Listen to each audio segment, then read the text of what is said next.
look. All right. So we got. What are you eating? That looks great. With some scrambled eggs. Holy sh! Okay. Wow. Shout out. Yes. Love that. All right. Well, go ahead and introduce yourself.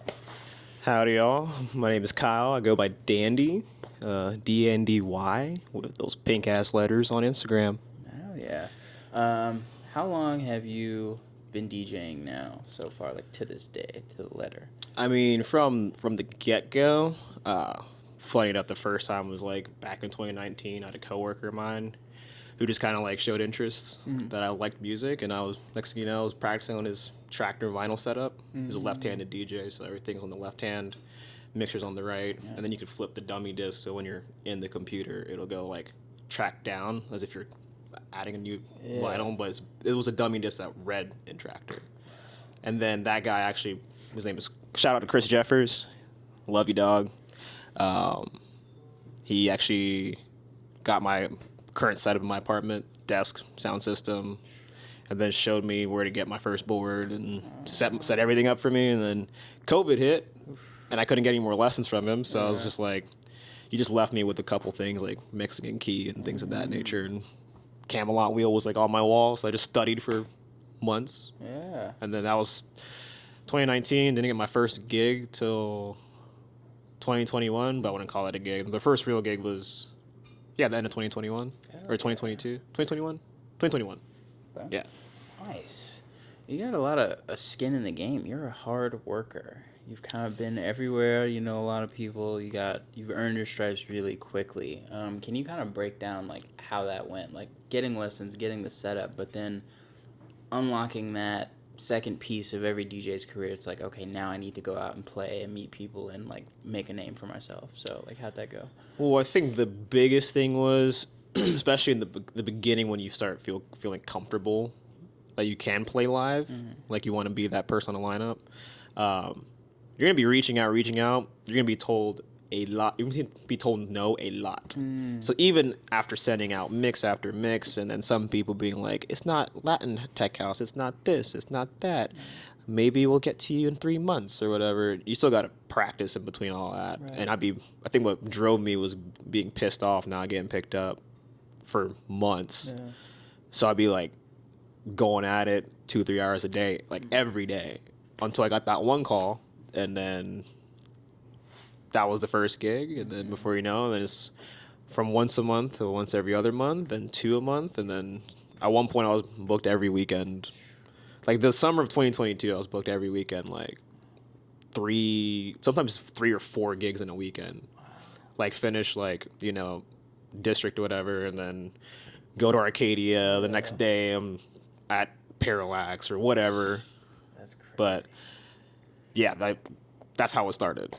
Yeah. So, and I think that's a really interesting point too. Like the lulls, the dips in everybody's career, certain factors kind of play into it. And you mentioned just like obviously practicing, continuing to network, but sometimes that's not necessarily enough, or that's not the case for everybody. So like, Correct. If you had any advice on how to get through those kind of downtrodden lulls and periods in DJ career, what other things can you say a DJ can do to get out of that? Honestly, because I feel you, like you could go out to every event, say hi, show your support, and still may not even pay attention to you for months, and that kind of sucks. You feel like you're trying to network and it doesn't work. I think one thing that helped me a lot was, especially like being a house DJ, just go make something else. Go outside, do some nature, because the more you keep manifesting, oh, they're not picking me, then you're gonna be just an angry person, and then when you do go see them, then you have a hunt on your back, like, oh, this is my chance. When you know what, just let it happen organically. Right. So even right now, like I've been mixing way more disco and Motown. This is my spare time. It's more cathartic because I don't have the pressure that I need to. Cause I know I can play house. Right. And anybody can. If you're good at what you do, you can do it. Yeah. So now I'm trying to challenge myself to do other things. So I've been just playing like Hall & Oates like every day. Like, Cool. yeah. Solid. In terms of like the times where you are taking those like, I guess, detours in your music, do you feel that you're, I guess, like technically sound enough to, I guess, not necessarily make that a brand or a mission, but to go out and maybe play that for 6 months to a year? Or is it just something you do like when you're practicing? And like I said, like I do have like a set coming up on the 21st at JoJo's where that's the thing, but Okay. I'm not practicing that for branding and Yeah. another form of myself. It's more so it's just like another skill. Yeah. Like mixing disco that isn't quantized is hard. Yeah. So you actually got to treat the vinyl, the CDJ as like a vinyl. You have to keep moving it when you're transitioning. This is like a new thing I'm practicing. I'm like, because you get so used to just hitting Q button, but because they're all quantized in a computer, it's easier to beat match. So now I'm trying to figure out how to beat match things that don't typically beat match. Right. And also just feel good. And then flipping to Marvin Gaye or Al For Green, sure. like, you know. A lot of the songs on your track list, I was like, wow. I was like dancing, and we were just like on set and shit. And I'm like, dude, I need a mixed drink. Yeah. I need a $32 mixed drink right spicy now. margarita. Yeah, Tahini on the rim, please. exactly. So you got good music. You got the technique down. You got the network down. You're kind of in your flow. What are some of the ways that you're, I guess, like keeping things fresh and mixing it up on the fly in terms of like crowd response? Because I know that's like a big thing. And Ooh, that's a good question. I think that question kind of varies depending on the crowd. the crowd, yeah. Like I've played somewhere where there's only 3-4 people, but if those 3 people are having a great time, I'm just vibing off what they're doing. When there was a bigger show, I mean, honestly, at that point it kind of doesn't matter because there's so many people in front of you that it's kind of like you're kind of just reading the front. Yeah. But I usually kind of look like 5 rows back to see if that pocket is dancing. That's what I look for. Because the front's gonna stay there. Right. They're gonna be like you know, kind of look at me energy kind of stuff. Yeah. But I look for the further people in the back. If they're standing still, then you want the energy to transfer further back. Backwards. Whoa, that's cool. I never heard Like of I that. played in this house in this wicker house in the country in Nicaragua last year, and from the front, always I could see everyone is vibing, and the place is like surrounded by pools. People are like jumping in the pools, and like I have left and right control, front to back control. People just going nuts, and nobody Yeah. knew who I was down there. I was just throwing down because I knew some people. Yeah. They put me on. I was like, all right, this is awesome. Cool. Then they call you back for an encore, and then you just go 10 times harder. You harder, draw something yeah. harder. They're like, oh my god, this is the same guy 10 minutes ago. I'm like, yeah, I'm the same guy. Yeah. Wow. Yeah. That is dope. So how does that, I guess, juxtapose with the idea of like when you're booked to play something and maintain a certain vibe, but you know as an artist, as a DJ, that the club standard and the people standard don't necessarily match? Like, how do you navigate that? I feel like no, they kind of sync up. Like if you go to a club where the understanding is there will be dance music, so as long as you're not playing corny popular songs, I think you'll be fine. Okay. As long as you're playing and you enjoy it. Yeah. Because also they're still watching you. Yeah. And like the other day, when I played open for Elderbrook, like I didn't really have a plan. Like I had a set list in mind, and then I kind of some stuff I was playing earlier. I played that. And it was so much more fun, and the crowd was having a lot of fun. Okay. And then I ended off with like Pump Up the Jam just because why not? Why not? And people were like, I don't want. Like it's you gotta have fun with it because your energy. If you're just sitting over there trying to play that posture, like I gotta play the genre of the headline. Like he's gonna play. They came to see him. This is your time. Go so you can show what you have to offer. Exactly. Now I woke up the next day with a bunch of people that I didn't know, like tagging me in photos and stuff from videos that they were there, and I was like, oh, that's pretty cool. You know. That impact. Can you recount or recall like the hardest pivot you ever had to make during a set? Like, was there ever a time where you just had to like just cut the wheel and just fucking? Yes. Imagine 2022. Wow. That was arguably the worst set of my life. Jeez. Just because they didn't set up a booth monitor, so all the speakers were facing you, so you literally couldn't hear a single thing. So my delay was off by like, it felt like a minute, but it was like maybe 10 seconds. It was still a lot of time. Jeez. And then another DJ came up and played with me, and Lee Foss, for those who are watching this one, you heard me. That is right. That happened. And he looked at me. He's like, "Oh, it's your headphones," and I was like, "Nah, B." So he put the headphone jack in, and it got to the point where like he's like, "Oh yeah, there's gonna be a Djing set," and we weren't even like beat matching. We were just looking at the wave formats and like flipping as fast as we could, and then cut the fader so the next track drop. Oh. But again, like I said, it's a big crowd. They don't know the difference. And once the beat drops, you're like, ah. Yeah. And I'm like, thank you for saving me, because I was bombing this whole set. Which was crazy, because he's like, yeah, I like what you're playing. I was like, are you sure? I'm like, you can have it. And he's like, nah, I'll play it. And then he looked at me and was like, oh, this is going to be kind of hard. I was like, yeah. Jeez Louise. That was like I said, hard turn. Yeah. It's like, I can't sit there and try to loop. I can't sit there and try to do effects, because by the time I do the effect, I already did the effect, and then it's still traveling to me. That's what made it really hard. And then what's crazy is the next day, so that was a Thursday night. Friday night, Blunts and Milan's hops up, because it was like him, Wakan, and all of them were playing. And the first thing he says is like, where is the booth monitor? I was like, what was I saying yesterday, guys? I was saying that yesterday, but I'm a house DJ. You guys like bass music, I'd imagine. And I was like, whatever, dude.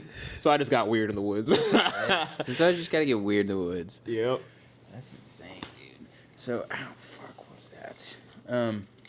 So how do you go about that? I mean, the topics are just rolling off. I appreciate you being so forthcoming with all this knowledge. Yeah. So how do you deal with that? Like getting what you need, either as like a local artist or maybe someone that's not as known as like the headliner, or being in a place where they predominantly play this genre over this one. Like, how do you put your foot down while still like maintaining those connections? That's a hard question, because not everybody likes you putting your foot down, even if it's just. I've seen a lot of people do some weird stuff. Don't get me wrong, a lot of people have earned their right in the scene.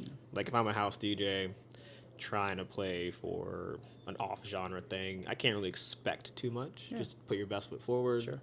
Even if in that scenario I'm playing at a bass festival, technically they do have house, but the only day they did house on that stage was the Thursday, so I have an opportunity, and it's at that point too late to ask for a booth. Just got to roll with it. Yeah. And I've been in places even here in Atlanta where things that you need, like the CDJ's broken. Shout out to Believe. Like the whole CDJ was just shut down. Yeah. And then like the other one doesn't like no wave format. So it's like little things like that. I recommend you, before you leave, preset your stuff so it can show up on like the cues. So if the screen isn't working, at least you can still hear it. Right. So even that taught me to like preset a lot of my certain tracks.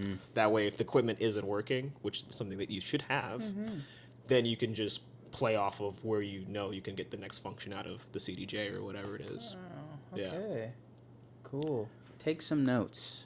Yeah, if you got... That was one of the note-taking parts. The equipment can be broken. Can be. But your USB will save all your presets. For sure.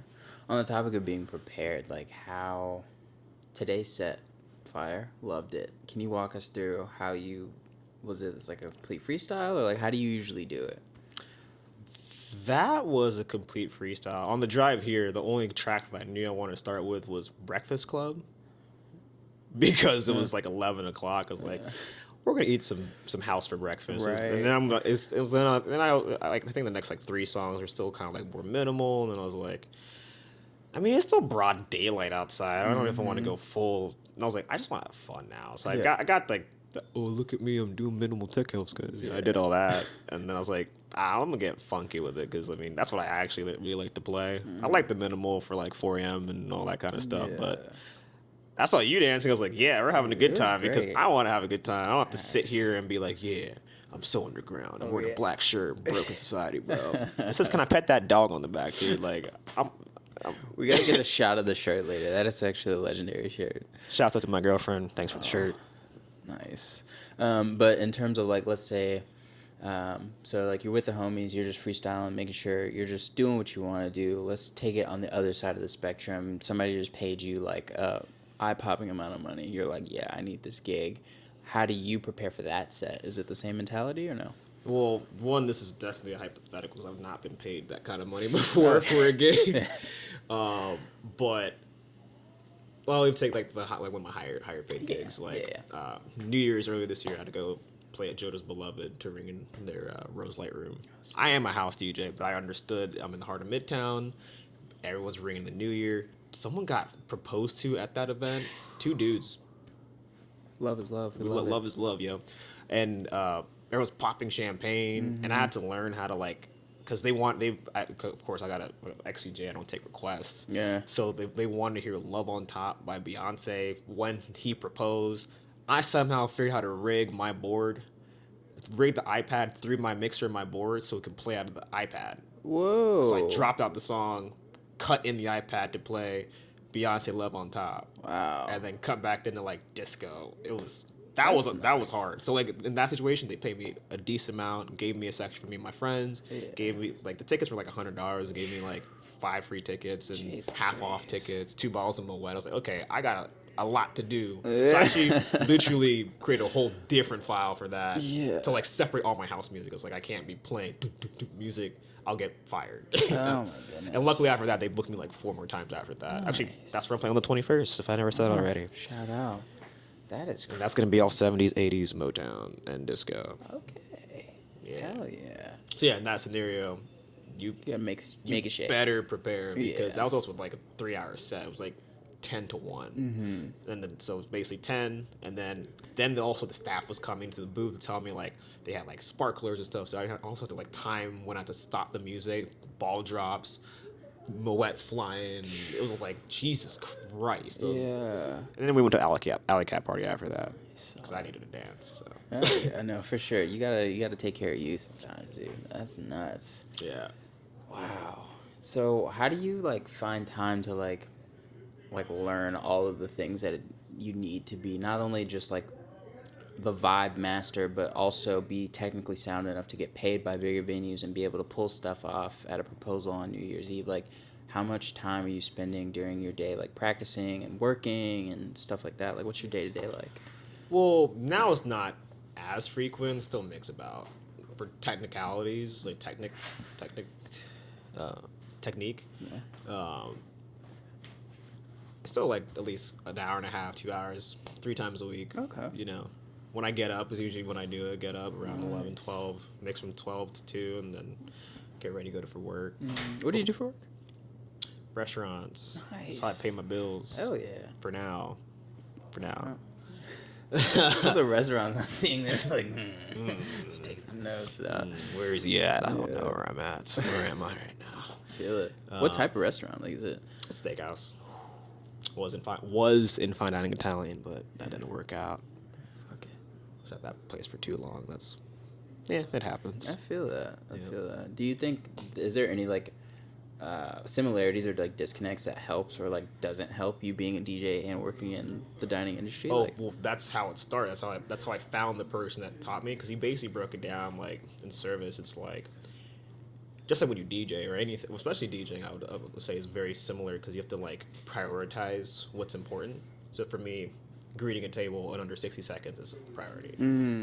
But in DJing, beat matching, so you're completely on beat, is like the equivalent of greeting in 60 seconds. Oh. 'Cause that's the first thing you got to do. yeah. If that's the first thing you do for the table, the first thing you do, if you have one track playing, you want to make sure you get that beat on the one. That's the first thing. That's the most important thing. Because if that beat's on the two, you'll be like, the whole time. Yeah. So that's number one. Then you gotta get the water. Then instead of water, it's bring up the volume theater a little bit, so you hear a little bit. So it's like the organization of what's important. And then finally, you drop the check is when you flip the beat and drop the other one out, and then there you go, you've been delivered. Holy shit. It's almost the same thing. It's just instead of food and like, watering and pouring wine, it's like what effect is going to be the equivalent of the wine, what's going to Yeah. be the water, what's going to be the bread, what's going to be the entree. That could also correlate to your entire set, not just the transition. right. but- So you got multiple customers coming in and out wanting to Correct. experience it. Oh, we That's didn't like crazy. course 1, but we'll come back to course 2. Yeah. You feel me? Yeah. But then like, especially if you have a 3-hour set, you don't want the course 3 steak and stuff to be at the beginning. So you want to give them some bread first. You want to give them Yeah. some salad, Holy maybe some shit. soup, maybe a little bit of like a small pasta. Yeah. And then when it's like so you say your set's midnight to 3 a.m. right? Say it's 1:30. Yeah. All right, you guys want a medium rare ribeye? Yeah. Yeah, you like that? And then you just keep feeding them meat after meat, and they're like, "Oh my god, I got the meat sweats." That meat sweats is crazy. and then and then you're like, "Wait, we got like 30 minutes left, but I do got some Black Forest cheesecake, Wow. a little, a 10-year port tawny on the side. Jeez Louise. Just take them home." And by the time they're done, they were sweating. Yeah. and I'm hungry by the end of the set. Right, gotta take care of you. And then I Yeah, gotta go eat a steak when I'm done. that's crazy. Yep. What are so that you broke that down very well. I appreciate that. Might be the clip. Who knows? But like, what are some of the tracks that serve as like the bread, the water, the entree? Like, what are those tracks for you? Do you have standard track, not standard tracks, but like those banger tracks that you know are gonna hit at those specific moments or no? So that's a twofold question because one depends on where you're playing. Like if I know I'm playing like a proper tech house, 6 a.m, we've all been there, Yeah. and I know what bangers are gonna be. Yeah. But the irony is, other DJs that you play with are also looking for those bangers, so you have to separate yourself. Like when that Beltran Smack Yo track came out, everyone's playing it now. I'm like, I can never play that in my set again. Right. You just feel like everybody else. I have it saved. If I go somewhere that's not Atlanta, and I can play it where nobody knows me, but in the city, everyone here is rinsing that track out. Yeah. And it's fine. It's a great track. Solid grooves. Love you. But, like, now it's like my bangers, they change, like, daily because I'm like, I need to keep my repertoire so that no one else can. I also have, like, a file of things that you can't find the artists. Whoa. So they call, I'll shout out unknown artist, unknown track. Just Google that on YouTube, and there's like 10,000 songs that you don't. They do find them eventually who made them. But a lot of times you never knew who made them. They just made the track and released it in the wild, and you figure it out. Cool. Yeah, like Missy Elliott edits. Like what's that one song? You so fucking precious when you smile. I have something like that. Just like random unknown artists, track 11. I'm like, tight. Nice. Like I have stuff like that in my arsenal. But then again, that's a banger to me. Yeah. And then depending on where I'm at, some people be like, "Where did you get them?" Like, I don't even know where I got it. I just have it. I just have it. Yeah. And you're not getting it. No, I'm And just then, kidding. for example, this '70s set coming up, definitely saving the Michael Jackson for the end. I got Brothers Johnson for the end. Okay. You know, you gotta plan that out. Yeah. Boogie Wonderland, like things like that. But you want to just gotta save it to the end. Right. You don't want to play that first. Yeah. Very insightful. Yeah. Well, I'm gonna reel it back in. Sorry, that was a great tangent. But back to just like how you navigate like your work life, like especially because you're in like the fine like upper echelon of things when you work, right?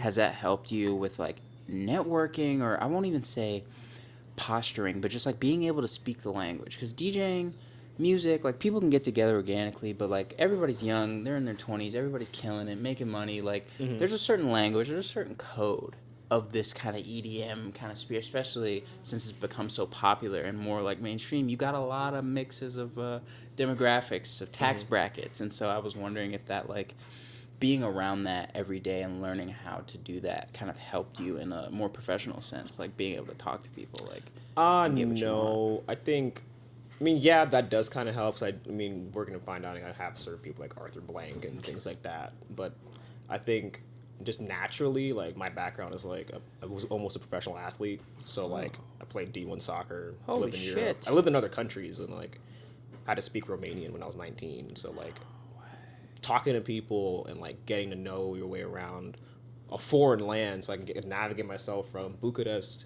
to Chiajna, where I lived, and back, and speaking Romanian, like just communicating has never been like an issue. Okay, good. Working in restaurants does help, Yeah. like mitigate, dumb guests versus a smart guest, rich guest versus not so rich guests, but I think the bigger thing is after I became being a DJ, I would meet guests, and I've invited so many people from just my restaurants and regular guests, and they show up. They come to my gigs. Shit, some of them book me for their own private parties. I'm like, tight, Yeah.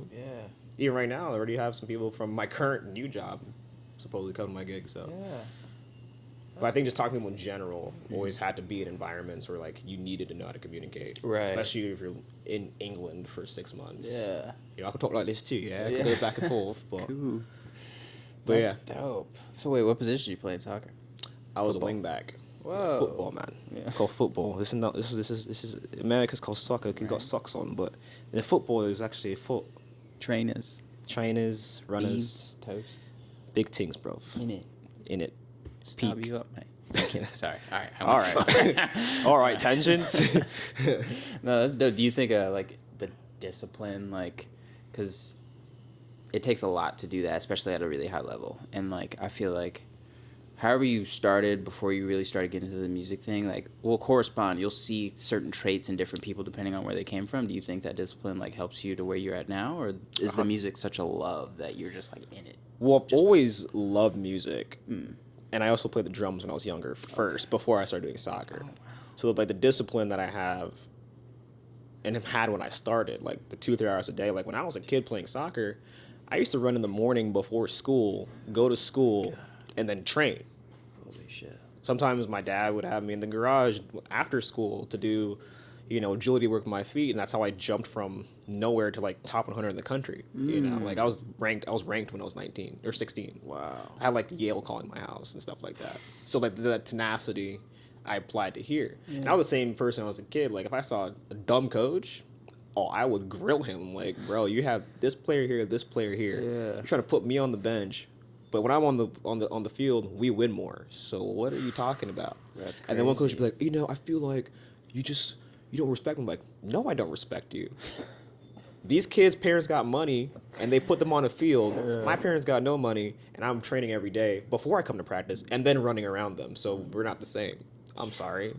So I'll be like, look my coach dead in the face. I'm like, the only coach that I never had issue with was my U16 coach, and we won the national title. Wow. Yeah. That motherfucker, Ibrahim Abasad, love you to death. That man was a great coach. And even though we had those rich kids, he put everyone under the same regiment. Like I remember leading into the national tournament, we would have 2-hour practices in the summer, 1 water break, because we had to go play in Arizona. Whoa. So we were practicing anaerobic respiration so our cells can like function on less oxygen. Holy fuck. Dude, it was insane. I'm 16, dude. Yeah. That's dope. That was actually one of my follow-up questions is like what you're being headstrong, almost like an onion, multi-layered, faceted, have just done so much in such a short amount of time, and being a leader yourself, it's like what do you look for from a music standpoint in terms of like how to lead the culture forward, whether you're a nightclub owner or you're starting a collective, like what do you look for in those leadership like qualities? It's something that I've been looking at because don't get me wrong, I always think about if I should have talked my shit before, but everything I said was true. Okay. And you know it. Gotta back it up. But then I was like thinking about trying to start my own thing. I'm still thinking about trying to do my own thing, but how am I going to be any different than everybody else doing it? I think the only thing I really didn't care about is like just what feels right to me. Right. I have plans of things that are in the works behind the scenes, and I feel like if I could just spearhead for myself, the rest will follow. If people want to join teams, cool. But I'm not seeking out to change anything right now because I think there's a lot going on. There's so many different facets. I personally think everything is very fragmented in a community that should be plur. Yeah. There's no you anymore. It's just blur. But I think for me, I need to just focus on me right now. I think I've dabbled, met every single one of you out there, shook all your hands, had drinks with you. I know who you are. Right. So. Ridiculous. No, that's dope. Yep. That's dope. What who are you like? I guess like when there's no music to be played, when there's no cameras rolling, like what do you find yourself doing like completely outside of music? I love ping pong. I'm so good at ping pong. I will whoop your ass. I keep a $200 racket in my cart all times. Holy shit. That's insane. It was a gift from a homie of mine who also kind of coached me, but I can. You want to slap some balls? I'll slap some balls with you, bro. Slap them, dude. Where's the best place to play, like here in the city? It was church on Edgewood. Okay. It's so good to play. I mean, that's where the tournament every Monday has been for the last like 15 years, I think. Jeez. I've won it 3 times. Nice. Which is hard because those guys are good. Yeah. And then Victory at Inman Park is pretty good. And if you really want to nerd out, the International Table Tennis Federation's location is at Lucky Shoals, I believe, in Norcross. Okay. So like 10 tables. If you don't live in Norcross, it's $5. Yeah. Unlimited ping pong for like 3 hours. And the worst player in there is better than me. Whoa. And I'm better than most at bars. Mm-hmm. That's crazy. I won like maybe 2 out of a game of 5. That's how you win the match. Yeah. Or if I said that backwards. I won like you have to win best 2 of 3 or best 3 of 2 or 3 of 5. Sorry, Yeah. and I won. The best record I had was 2-3 in wins. So I didn't even win the game. I just won 2 sets in the game. Damn. That's how hard it is over there.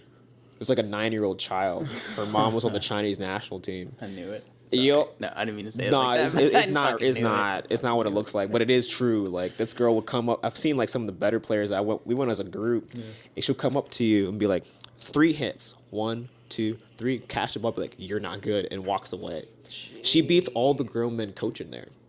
I've seen with my own eyes. I'm like, she's 9 years old, or now she's like 11, but because that was 2 years ago when I went. So something like that's one of my favorite things to do. And if not, with the homies, throw a lot of darts. Okay. Pretty good at darts. Rummy. I love Settlers of Catan. If anybody plays Settlers of Catan, I will give you the smoke any day of the week. I'm serious about that game. Okay. Harbor Master if you fuck with the game. I've never played. I don't know anything about it. Think of Risk and Monopoly. Had a baby. Ooh, cool. Yeah, you gotta like build a civilization. Huh. You don't take over other people, but you gotta like build your civilization and get more resources. And when you get more resources, you make more points. And there's like 100 different ways to get points. Holy shit. And then you can block your other people from getting resources, so it slows their traction down and makes you get more. It's all strategy. Love it. Yeah, I like games. I do like games. Smash Bros. Melee, Oh. Sheik Main, and Marth. Come on. Okay. I can't wave dash anymore, but I could beat you. I was Dr. Mario. Oh shit! That fucking spam pill, wave dash, and just like cape. the cape all day. Oh fuck! No projectiles on the cape. Right. Yeah. It goes right back to you. Sure does. Yep. People turn around. Damn, that means you're good at Smash. I mean, You just said wave dash and cape, bro. Like what the hell? in high school, I was the worst of my squad. And so I just learned the gimmicks as they got better. I just learned the gimmicks that would piss them off and make me less bored. So like, yeah, I would just like, like forward air you off the stage, and then after you use your double jump, I would just cape you, and then you spin around. Yeah, and you can't up B, or you do up B, but it turns you around. Exactly. That's crazy. Yeah, I was a bullshitter, but enough about me. So precision, sports, darts, games. In terms of like your temperament, obviously, we wouldn't go so far as to say someone like you puts on a front, but like, what's something like, I guess from like a more vulnerable stance, like do people not necessarily know about you? Like you're a chill guy, everything's pretty much face value, and you can obviously can back it up, right? But like, Correct. What's the tea with old Dandy?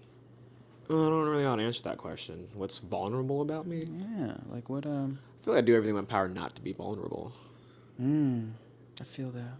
And that's like repetition and just like Yeah. talking to people, dealing with scenarios. Like Yeah.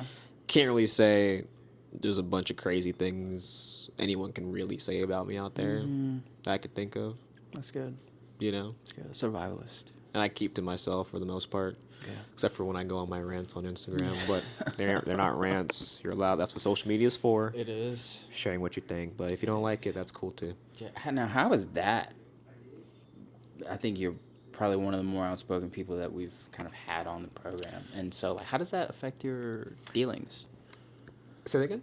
How does it affect like your dealings? Because Atlanta's big but small but big, but everybody knows each other, and you definitely know everybody. So it's like, how does that work? I mean, honestly, man, at the end of the day, it's like, yeah, it did affect getting booked, but really it's just the same parties. Let's be real. It's the same places. Everybody ran the underground down to the ground. It's like, you know, the irony of was more so how many people agreed with me, but won't say it publicly. That's what blew my mind. Like, so either you're fake, or you're just too. It's not for everybody to be outspoken. Don't get me wrong. Sure. But I felt like a whipping horse when I went out and did that. But it was like I'm on the other side and I see it. I can tell you how many times I did not get paid. Damn. That I lost my job to pick up a gig. I got fired from my job to go play an event for one of you people out there. Wow. And they didn't pay me for that gig either. So it's like, Holy shit. and they're looking at me like I'm crazy. You know what I'm saying? Yeah. I'm like, I cared just as much about this. And I wanted to work and build everybody. So it's like, I guess, it's one of those things too where like, I could have said nothing.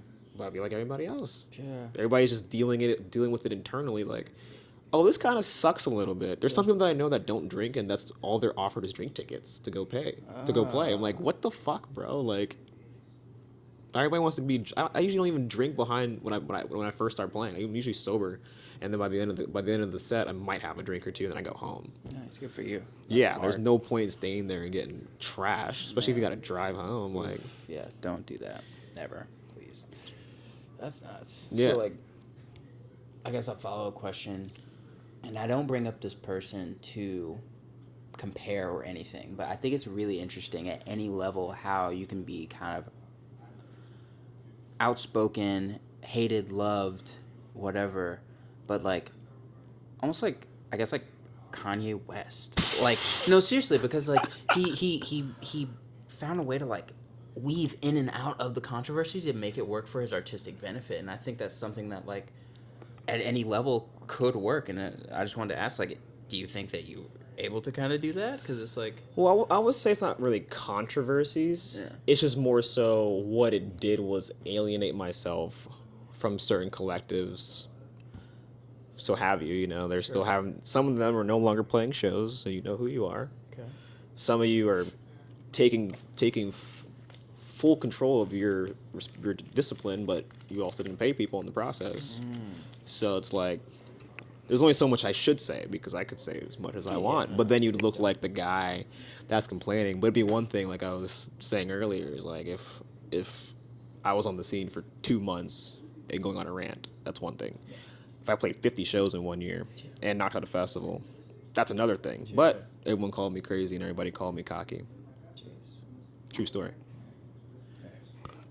people are gonna say what they say, but you're But killing the it. kicker to me was more so like how many people actually agreed and experienced the same things. But it's not for everybody. If they have a good 9 to 5, again, like I'm working in restaurants, like I'm trying to do this for my life. Yeah. It's not like I'm working a tech job and I can come and be cool behind the decks and be on Instagram. Some people live that life too, and that's cool.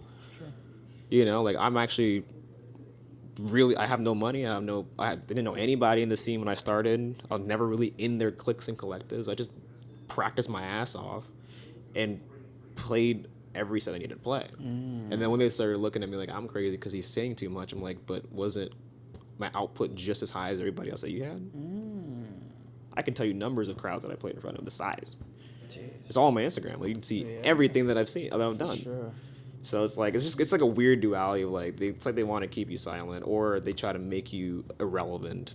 But hard work pays off. That's all I know. Sure And I've lived it once. I almost got $1 million contract going pro. So it's not like it's not foreign to me to work hard and deal with people that are very clique oriented and nepotistic in certain ways. Sure. Yeah. Wow.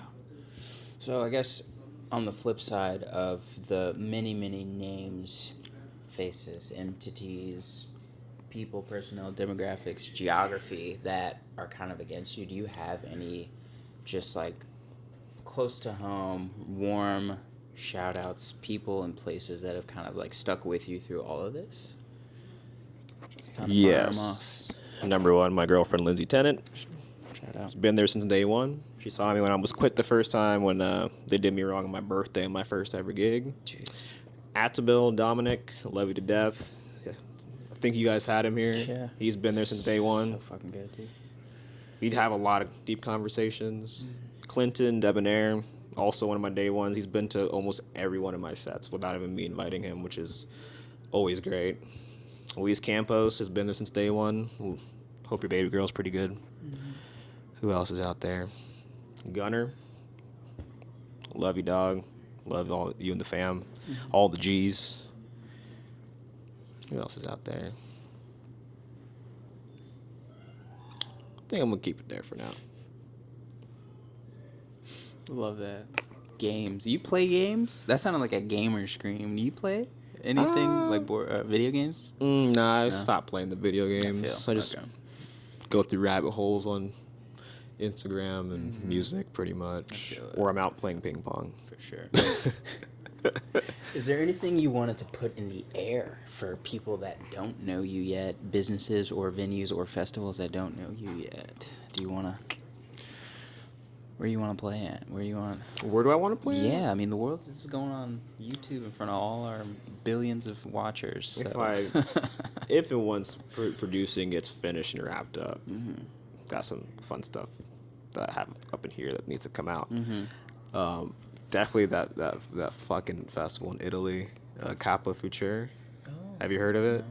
Oh, dude, they play under this massive bridge. It's insane. Like Mochok's played there, Diplo, everybody, the BBs and Pastas, all of them. Yeah. That's number one. Okay. I really would like to play at Echoes of Agartha in Turkey, Cappadocia. It's like the caverns that people live in, and there's like hot air balloons. Whoa. And then RIP Printworks, but now Drumshed. That would be next on my list. Oh yeah.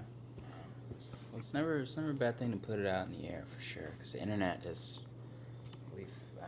We've gotten this far with you guys through the internet and just popping out. So I always think it's a great way to just like name it. Fuck it, we're here. Right? Yeah, dude, we're here. We're in here like swimwear. In there like swimwear, absolutely. One last thing before we wrap up: production. What can we expect from the production side of things from Dandy? It's a very colorful mind in here, so I don't know. For sure. How long you been doing it now so far? It's only been a couple months. Okay. Had to dial back.